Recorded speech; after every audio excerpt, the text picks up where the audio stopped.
Welcome to JD Clips. Please enjoy the short versions of our famous videos and keep learning. And don't forget to subscribe.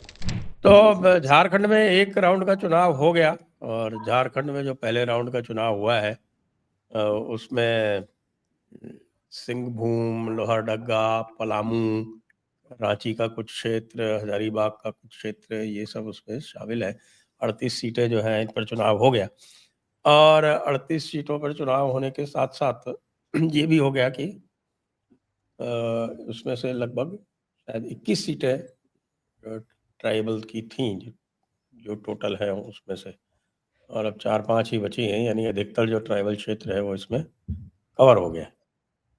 तो पहले हम झारखंड के इसी जो पहले फेज के बारे में बात कर लेते हैं, क्योंकि झारखंड का जो सभी लोग हैं यही कह रहे हैं कि साहब कि यहाँ तो बीजेपी की हवा चल रही है। तो हम अनुपम जी से पूछते हैं, क्योंकि ये झारखंड पे निकट दृष्टि रखते हैं, कि भाई क्या हुआ ये पहले राउंड में, आपके हिसाब से क्या चल रहा है और दूसरे राउंड में क्या संभावना है? जी, देखिए झारखंड में पहले राउंड में जिन 43 सीटों पर वोटिंग हुई है, तो उसमें से झारखंड में जो है ट्राइबल्स के जो एरिया रहा है पिछले चुनाव में भाजपा पहले वहाँ राउंड में 38 सीटों पे वोटिंग हुई, 43 पे सेकंड राउंड में होनी है। अच्छा, हाँ, पहले चरण में 38 हुई है या 1 मिनट इसमें थोड़ा-सा कन्फ्यूज़न है मुझे, लेकिन मुझे जहाँ तक लगता है कि वोटिंग प्रतिशत मैं देख रहा था, तो पिछले चुनाव के 43 पर हो चुकी, 43 पर जी, हो जी, जी। चुकी। 43 पर हो चुकी है, वही मैं कह रहा था। जी, जी। तो 43 पर हो चुकी है, यानी कि आधा मतलब लगभग इन्होंने कवर कर दिया है झारखंड का जो है। वहाँ पर क्या है कि जनजातीय समाज की जितनी भी सीटें थी उनके लिए आरक्षित, उनमें से अधिकतर निपट गए हैं। 28 सीटें जो हैं वो उन लोगों के लिए आपको मतलब आरक्षित होती है, उसमें से 20 सीटों पर चुनाव निपट गया है। यानी एक तरह से इस पहले चरण के मतदान के हिसाब से हम ये भी समझ सकते हैं कि जनजातीय समाज का रुख जो है वो किधर रहा होगा। अब इसका कारण ये है कि पिछले चुनाव में इन्हीं सीटों पर 1-2% कम वोटिंग हुई थी लगभग, और यहाँ ज़्यादा हुई है। सरायकेला और खरसावां वाले इलाके हैं जहाँ पे ये महिलाओं की मतलब वो ऐसा विधानसभा क्षेत्र ये ऐसा रहा है जहाँ पे महिलाओं की जनसंख्या ज़्यादा है पुरुषों से, और बाकी जनजातीय सीट तो है ही, और वहाँ पर 77% मतदान हुआ है। तो मैं अपना आकलन दूँगा, पहले मैं दोनों तरफ के लोग क्या कह रहे हैं वो मैं बता दे रहा हूँ। हाँ तो जी, हाँ जी। भाजपा गठबंधन का तो शुरू से यही कहना है कि हम जीत रहे हैं इस बार, और प्रधानमंत्री की भी अभी जो रैली हुई है झारखंड में, उन्होंने फिर से याद दिलाया कि द्रौपदी मुर्मू को राष्ट्रपति हमने बनाया, और कांग्रेस ने अपोज किया था जनजातीय समाज की महिला राष्ट्रपति न बने, इसके लिए क्या-क्या किया था, ये सब लोगों को याद दिलाया है। और वहीं जो विश्लेषक, और जैसे आजकल तो विश्लेषकों की भी पार्टियां होती हैं, तो जो भी विश्लेषक है, जो भी नेता हैं, तो जो झामुमो कांग्रेस साइड के हैं, उनका ये कहना है असल में कि जनजातीय समाज की सीटों पर वोट प्रतिशत का बढ़ना ये बताता है कि ये लोग भाजपा के खिलाफ ये लोग गोलबंद हो रहे हैं, क्योंकि हेमंत सोरेन को आपने जेल भेजा था। तो एक तरह से उनके आकलन में देखिए एक चीज सही भी बैठती है और एक खामी भी है। तो सही ये चीज बैठती है कि हेमंत सोरेन को लोकसभा चुनाव के ठीक पहले जेल भेजा गया था उससे पहले, और लोकसभा चुनाव में सच में अगर देखें तो भाजपा को जो है वो घाटा हुआ था वहां पे झारखंड में। फिर लेकिन भी 10 सीटें तो जीत गए थे दोनों लोग जी, मिलके, लेकिन एक और चीज 9+1। कहते हैं जी, हाँ, और एक और चीज़ ये भी कहावत है कि काठ की हांडी जो है वो बार-बार नहीं चढ़ती है। तो आप एक ही मुद्दे को बार-बार सहानुभूति का विषय बनाकर वोट जो है वो नहीं ले सकते हैं। और कहीं न कहीं सरकार जो है वो कहीं न कहीं इनसिक्योर फ़ील कर रही है हेमंत सोरेन और जेएमएम। अगर ऐसा नहीं होता तो चुनाव के दौरान आचार संहिता में ये जो इन्होंने मैया योजना जैसे ये दूसरों की जो योजना है वो कॉपी नहीं करते। जैसे देखिए मध्य प्रदेश में इन्होंने मॉडल देखा कि शिवराज सिंह चौहान जो है लाडली बहन योजना लेकर आए, और हाथों हाथ लोगों ने लिया और भाजपा को बम्पर जीत दिलाई। और अभी महाराष्ट्र में भी जो महायुति की बढ़त है उसका एक कारण, एक फैक्टर जो है ये भी बताया जा रहा है कि महिलाओं के लिए वहां पर ये इस तरह की योजना लाई गई है, लाडली बहन योजना।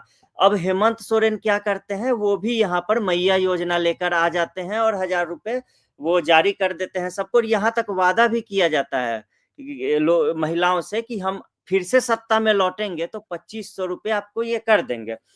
तो पहली बात तो यही है कि अगर झामुमो आश्वस्त होती कि हमारी जीत हो रही है या भाजपा का घाटा हो रहा है, तो फिर चुनाव के बीच इस तरह के वादे उसे नहीं करने पड़ते। और दूसरी चीज़ देखिए, आचार संहिता लागू है और आचार संहिता के भीतर ही साइलेंट पीरियड जिसे कहा जा सकता है, चुनाव से पहले ये अपना घोषणा पत्र जारी करते हैं। ये हड़बड़ी जो है, अचानक से ये योजना लेके आना, पैसे भेज देना, फिर घोषणा पत्र जारी करना, तो ये सारी चीज़ें जो है वो ये बता रही हैं कि कहीं न कहीं झामुमो और हेमंत सोरेन जो है वो इनसिक्योर हैं और भाजपा को सचमुच यहाँ पे झारखंड में जनजातीय इलाकों में बढ़त हुई है। क्योंकि पिछली बार अगर देखें तो ये 28 मतलब ये जो 28 सीटें हैं, इसमें से मात्र 2 सीटें मिली थी भाजपा को।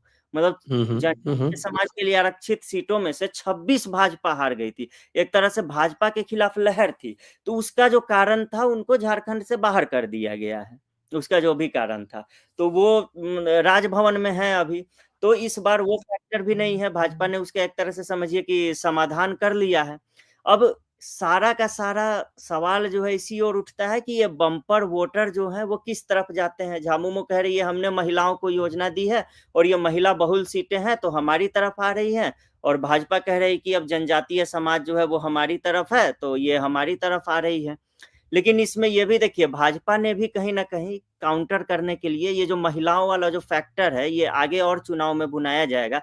तो भाजपा ने भी एक गोगो दीदी योजना करके अनाउंस कर दिया है और कहा है कि हम भी सत्ता में आएँगे तो 2100 रुपए जो है वो देंगे महिलाओं को, एक भत्ता के तौर पर, जो आजकल चल रहा है वो। और बांग्लादेश फैशन हो गया सभी जगह का ये। जी, जी, हाँ, ये इसका श्रेय अगर आप देखें तो शिवराज सिंह चौहान को ही जाता है। हो सकता है मतलब इससे पहले भी नेताओं ने महिलाओं के लिए तमाम तरह की योजनाएँ लाई हैं, लेकिन इस योजना में एक होता है ना, एक ग्लैमर का छौंक लगाना और फिर उसे मेन स्ट्रीम में ले जाना देश भर में। तो ये काम शिवराज सिंह चौहान जी ने किया और फिर इसी चीज़ को वहाँ पे महाराष्ट्र में आज़माया जा रहा है। और भाजपा विरोधी पार्टी, भाजपा सत्ता में नहीं है झारखंड में, तो भाजपा की जो विरोधी पार्टी है, वो भी इस मॉडल को लेकर जो है वो आ रही है। और एक और चीज़ आप देखिए, ये जो बांग्लादेशी घुसपैठियों वाला जो मुद्दा है, अभी देखिए अमित शाह की रैली देख लीजिए झारखंड में, प्रधानमंत्री नरेंद्र मोदी की रैली देख लीजिए, हिमंता बिस्वा शर्मा का तो उनको शायद लाया ही इसीलिए गया है, इसी मुद्दे के लिए, क्योंकि ये इस मुद्दे के विशेषज्ञ हैं। क्योंकि असम में जो अतिक्रमण, घुसपैठ वगैरह ये सब है, उसको हैंडल करते-करते वो इस विषय के विशेषज्ञ बन चुके हैं।